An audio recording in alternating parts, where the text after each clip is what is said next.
Good morning to all. आज हम 7th class का लेसन 3 आदर्श माता जीजाबाई के विषय में पढ़ेंगे।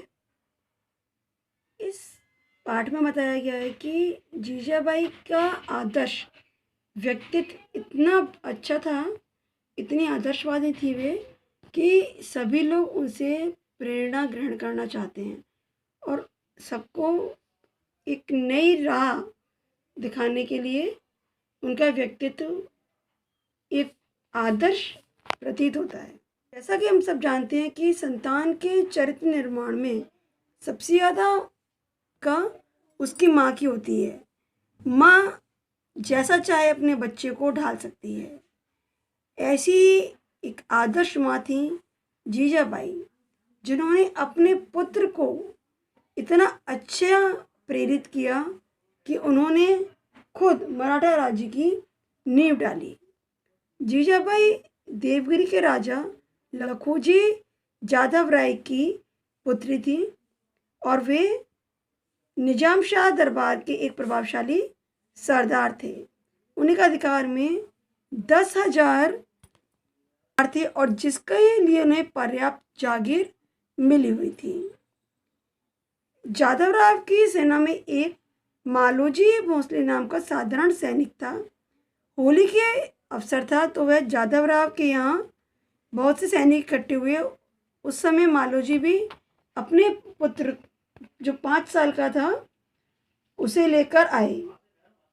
वहीं जीजाबाई, जिनकी आयु मात्र 3 साल थी, वह भी खेल रही थी।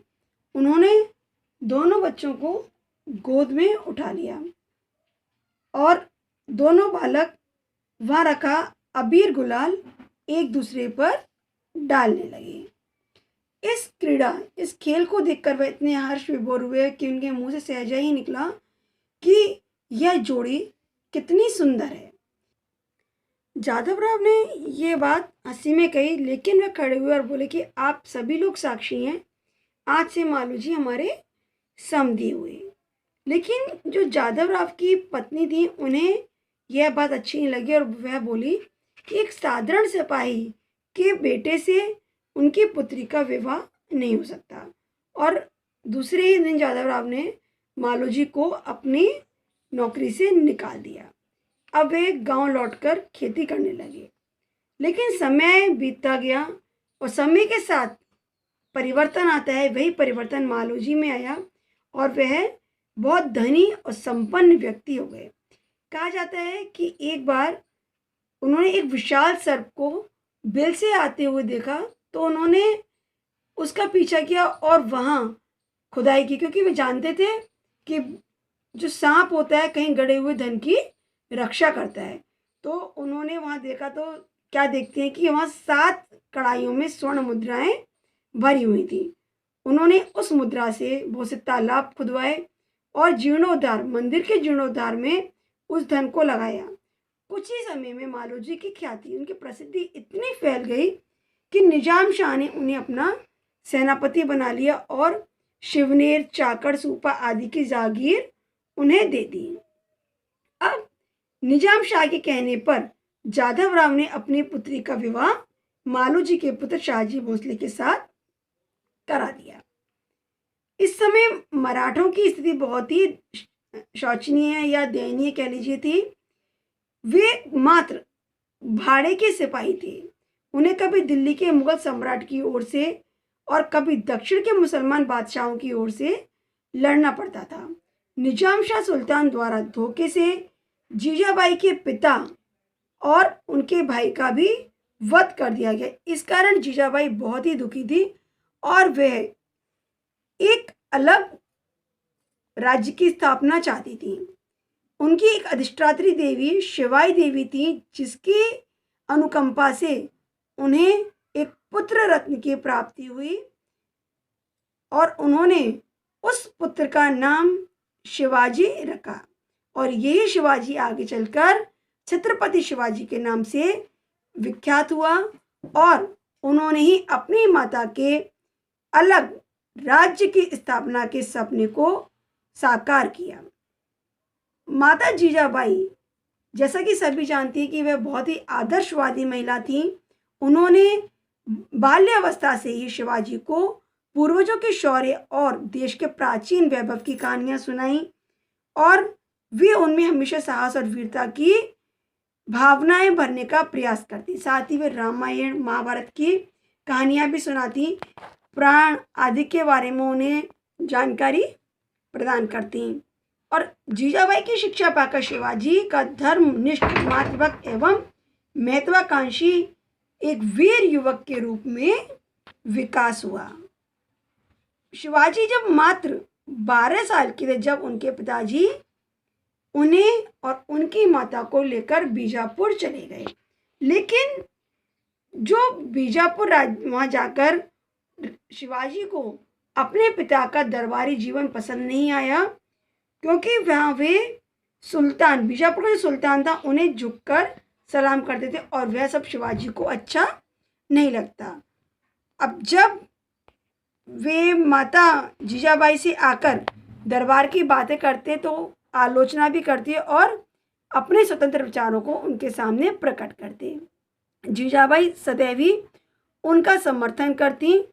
जब शाहजी ने देखा कि शिवाजी को ये सब पसंद नहीं आ रहा है तो उन्होंने उन्हें और उनकी माँ को पूना भेज दिया और पूना में रहकर शिवाजी स्वतंत्रता पूर्वक जीवन व्यतीत करने लगे और उन्होंने अपनी पूर्ण शिक्षा माता से जागीर प्रबंध की शिक्षा ग्रहण की। माता जीजाबाई की प्रेरणा से शिवाजी ने छोटे छोटे किले जीतकर स्वतंत्र महाराष्ट्र राज्य स्थापित करने का प्रयास प्रारंभ किया और उनकी ख्याति इस प्रकार फैलने लगी कि आसपास के शासक अब उनसे डरने लगे। एक बार शतरंज खेल में जीजाबाई ने शिवाजी को मात दे दी और शिवाजी ने अपनी पराजय स्वीकार करके माँ से कुछ मांगने के लिए कहा।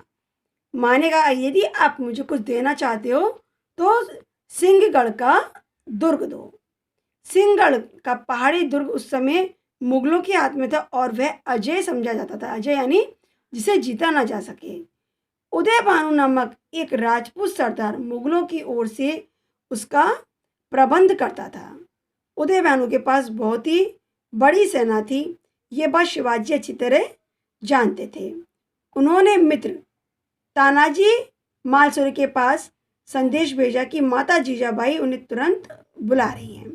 तानाजी उस समय अपने पुत्र की विवाह की तैयारी में लगे थे, किंतु जीजाबाई का संदेश प्राप्त होते ही वह आए और उन्हें ज्ञात हुआ कि सिंहगढ़ का किला जीतना है, यानी सिंहगढ़ उन्हें जीतना है। अपने छोटे भाई सूर्याजी को लेकर तथा 1000 सैनिकों के साथ उन्होंने सिंहगढ़ को घेर लिया। भयंकर युद्ध हुआ जिसमें उदय भानु और तानाजी दोनों मारे गए। किला मराठों के हाथ आ गया और शिवाजी का दुर्ग पर अधिकार हो गया। उन्हें दुर्ग पर अधिकार होने का बहुत हर्ष था, किंतु तानाजी की मृत्यु का उन्हें उतना ही दुख भी था। उनका हृदय इस बात से विदीर्ण हो गया और वे अपनी माता के पास गए और बोले, गढ़ आला पड़ सिंह गेला, अर्थात गढ़ तो आ गया किंतु सिंह चला गया। माता जीजाबाई को भी तानाजी की मृत्यु से पुत्र वियोग का सा ही दुख प्राप्त हुआ।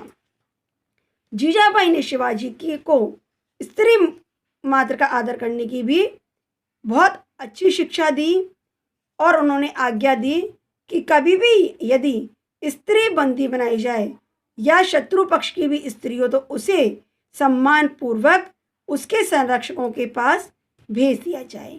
एक बार जब सोनदेव ने कल्याण प्रदेश के शासक मुल्ला अहमद की सुंदर पुत्रवधू को बंदी बना लिया तो शिवाजी ने उस बंदनी में अपनी मां के दर्शन किए और उसे उसके ससुर के पास सम्मान पूर्वक भिजवा दिया। शिवाजी पर अपनी मां की बहुत ही गहरी छाप छपी हुई थी। वे कभी भी अपनी मां के दिए हुए संस्कारों का उल्लंघन नहीं करते थे। साथ ही जीजाबाई ने उन्हें सिखाया था कि किसी भी मस्जिद और कुरान शरीफ को भी क्षति ना पहुंचाई जाए। 6 जून 1674 ईस्वी को शिवाजी का छत्रपति शिवाजी के रूप में रायगढ़ के दुर्ग में बहुत ही धूमधाम के साथ राज्याभिषेक हुआ और चारों तरफ न केवल छत्रपति शिवाजी की अपितु माता जीजाबाई की भी जय जयकार से सब जगह नाद होने लगा, गगनभेदी नाद हुआ। और शिवाजी के राज्याभिषेक के मात्र 12 दिन बाद जीजाबाई का शरीरांत हो गया, किंतु उससे पूर्व उनका सपना जो एक स्वतंत्र महाराष्ट्र साम्राज्य की स्थापना करना था वह पूरा हो चुका था और उसको पूरा करने में शिवाजी ने अपनी जी जान लगा दिया।